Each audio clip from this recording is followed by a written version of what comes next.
साल 1950 का यह एक चौंकाने वाला किस्सा रानी बाजार का है।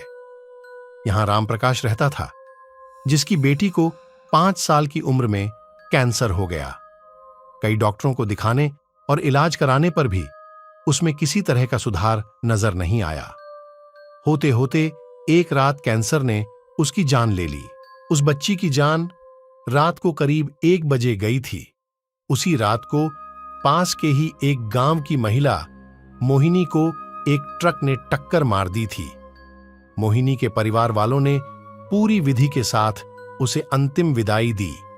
अब बच्ची के परिवार वाले भी उसे दफनाने के लिए जंगल की तरफ निकले। जंगल जाते समय अचानक से उस लड़की के शरीर में हलचल हुई।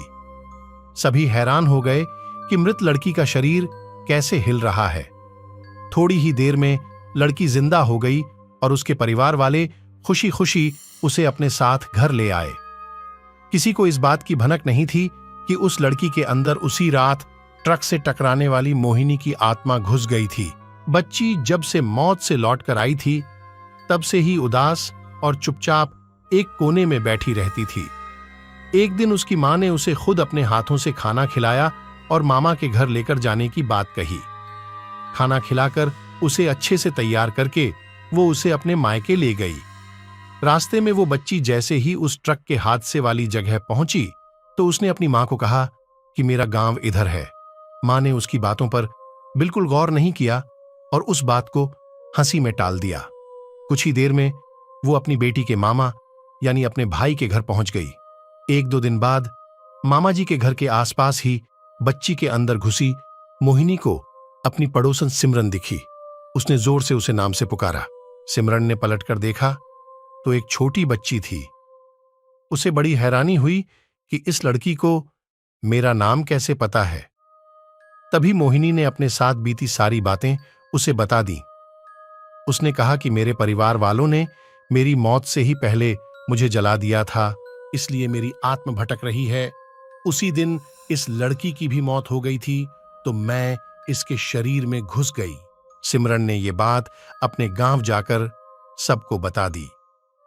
पूरे गांव वाले और उसके रिश्तेदार मोहिनी से मिलने के लिए उसी बच्ची के मामा के घर के पास पहुंच गए। उस लड़की के अंदर रह रही मोहिनी की आत्मा ने सबको एक एक करके पहचान लिया। कुछ देर बातें करने के बाद वो अपने परिवार वालों के साथ अपने घर चली गई। अब उस लड़की की मां बच्ची को घर में न देखकर परेशान थी। जब उसे पता चला कि वो कुछ लोगों के साथ दूसरे गांव गई है, तो वो उसे बुलाने के लिए चली गई। अपने परिवार के साथ खुश मोहिनी ने वापस आने से मना कर दिया। पास के ही लोगों ने उसे समझाया कि तुम्हें दोनों परिवार के साथ रहना चाहिए, इससे सभी को खुशी मिलेगी। तुम किसी एक परिवार को दुखी नहीं कर सकती हो। इस बात को सुनने के बाद लड़की के शरीर में रह रही मोहिनी अपनी मां के साथ वापस आने के लिए राजी हो गई। अब वो दोनों परिवारों के साथ खुशी खुशी रहने लगी। प्यारे बच्चों, अगर आपको हमारी कहानी पसंद आती है तो इस चैनल को सब्सक्राइब करें